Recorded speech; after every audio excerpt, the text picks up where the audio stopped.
Will Ospreay expresses his opinion on WWE.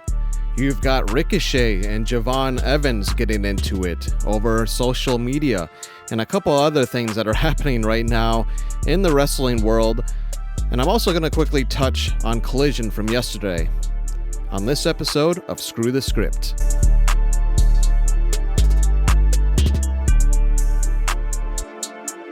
Before I get into Collision recap from yesterday, I just wanted to talk about the things that are circulating right now all over the internet for pro wrestling on social media.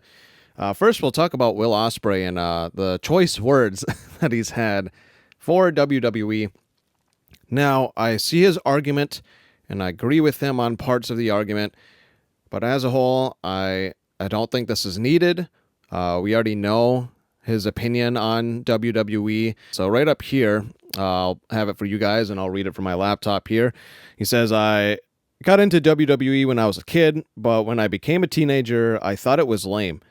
There were certain guys I enjoyed, like Eddie Guerrero, rest in peace to Eddie. Edge, Randy Orton is sick. After a while, I was like, this is so pantomiming. People would go, especially coming up in wrestling, less is more. Is it? I'm bored. It's the same stuff recycled over and over again. Every now and again, you get something cool like the CM Punk pipe bomb promo. So that was a snippet of what he said. And then there is something else out there saying that he mentioned something along the lines of, now this is not verbatim, but he said something along the lines of, on his worst day, he can outperform anybody in WWE. I love Will Ospreay. I respect him. I think he is phenomenal in the ring, and he is truly one of the most athletic pro wrestlers out there. I think he went a little overboard on that part. On his worst day, there are still very athletic people over in WWE. Granted, I do agree with him on what he said here on this first thing, saying that it's the same stuff recycled over and over. I mean, look at it. Look at, for examples, like the WrestleMania main event was a huge snooze fest. It was bad. I mean, you saw soon-to-be retired John Cena and Cody Rhodes, who's also even gotten a little slower in the ring. All they did was hit each other with their signature moves and finishers multiple times, and then maybe like a scoop body slam and a clothesline and shoulder tackles and basic stuff like that. That was all that match was. And so I can see where he means like same stuff regurgitated. A lot of their match quality has gone down.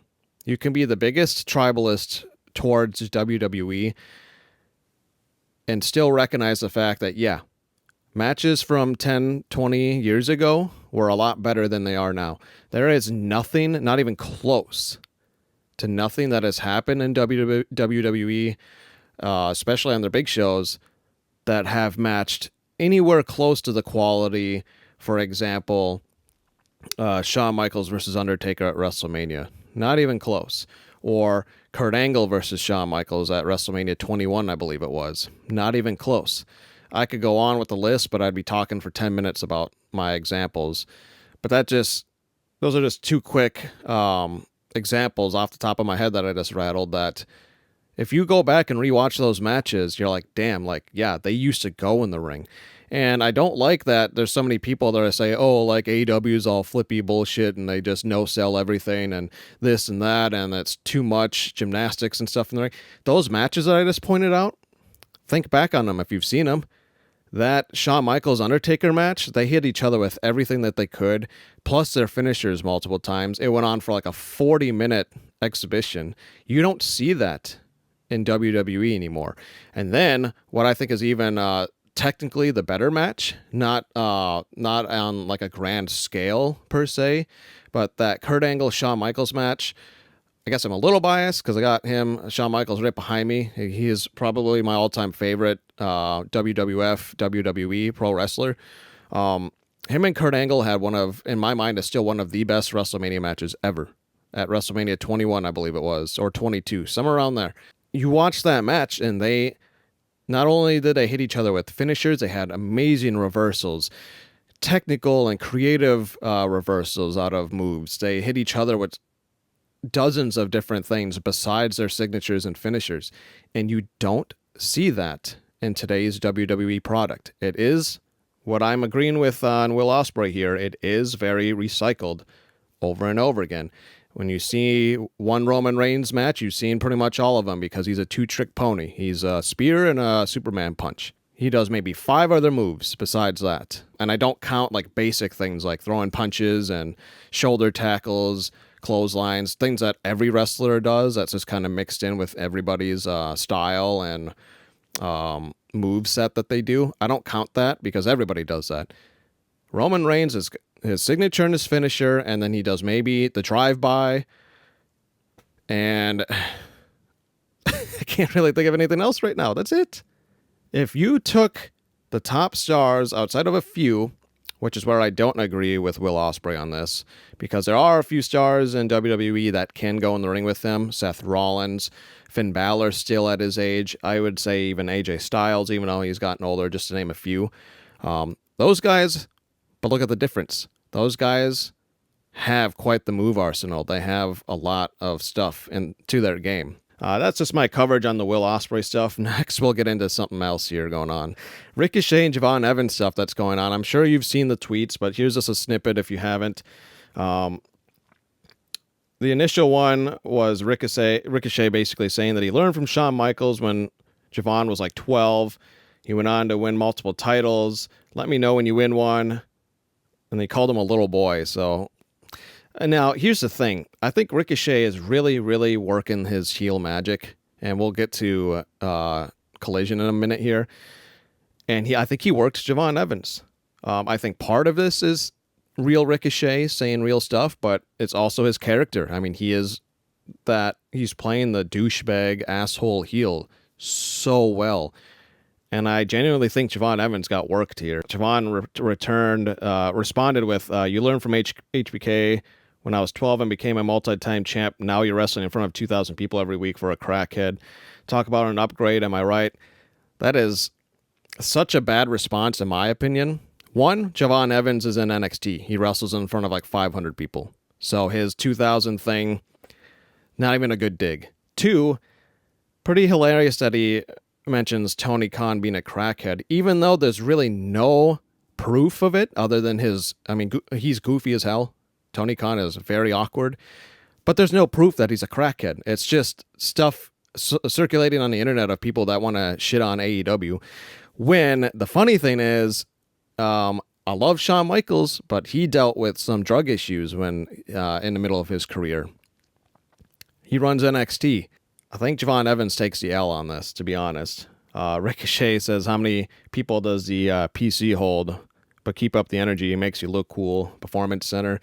Kind of unnecessary beef. I think Ricochet is just playing his heel part very well. If part of this is also real beef, I really don't think Javon Evans has much to say because he's hasn't really accomplished much yet in WWE, and he's still down in developmental in NXT. He better hope that he's not released. I mean, they've already released 33 people this year alone.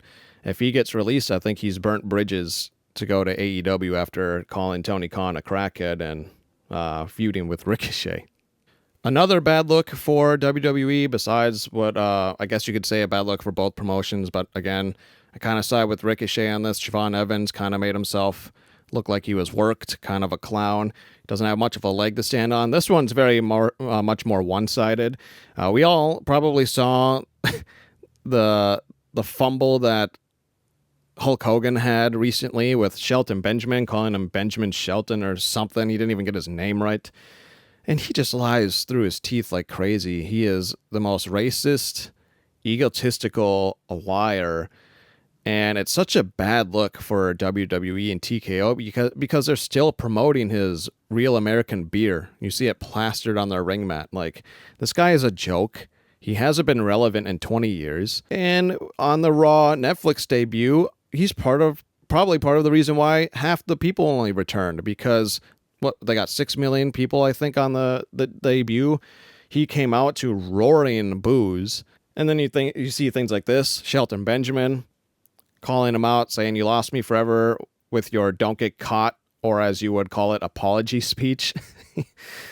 And then he did that fun Will Smith meme.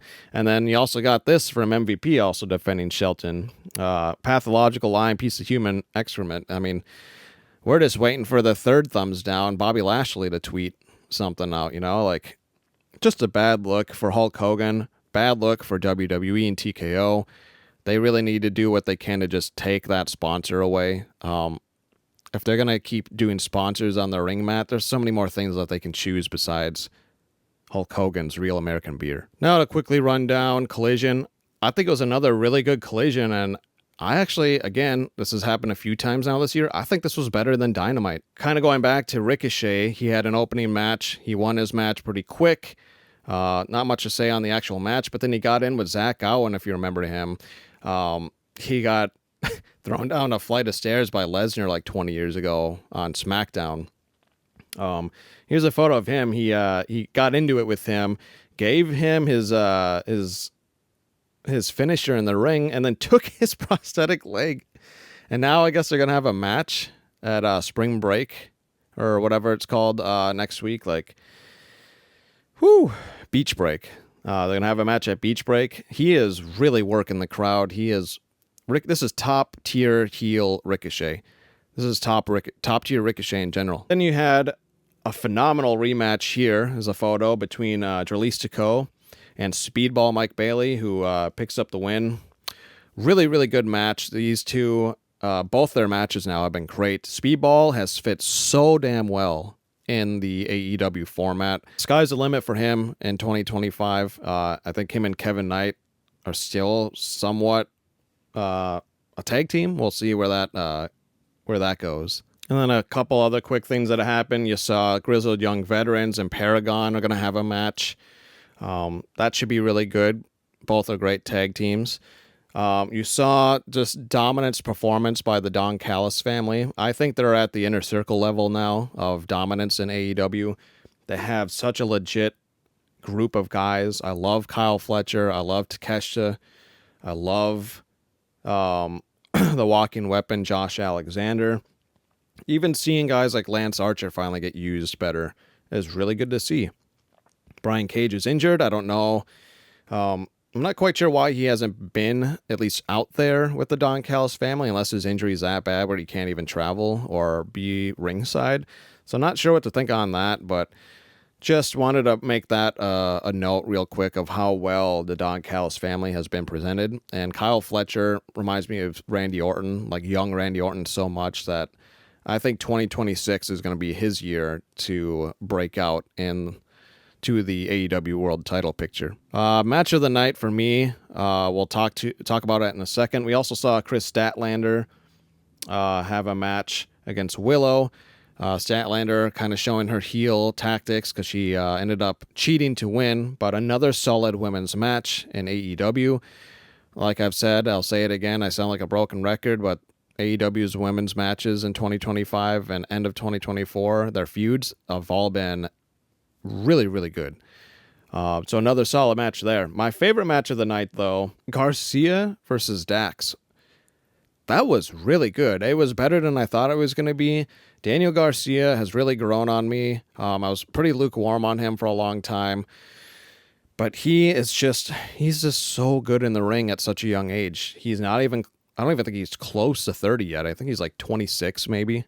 So he's got 4 solid years or so before he's even 30. And he's putting on all-timer matches like last night. That was one of the best Collision matches in a while. This was a solid Collision. That's all I had on this episode of Screw the Script. You let me know down below what you think about this Will Ospreay stuff. Also, what you think about this Ricochet and Javon Evans stuff. And just anything else that you have maybe on mind with TKO and WWE, with AEW and how they're running things in 2025. We got some shows coming up. We got Backlash this weekend. We're getting really close to All In. We're pretty close to Double or Nothing for AEW. We got a lot coming up for pro wrestling. As always, this has been Maverick with Screw the Script. Thanks for watching.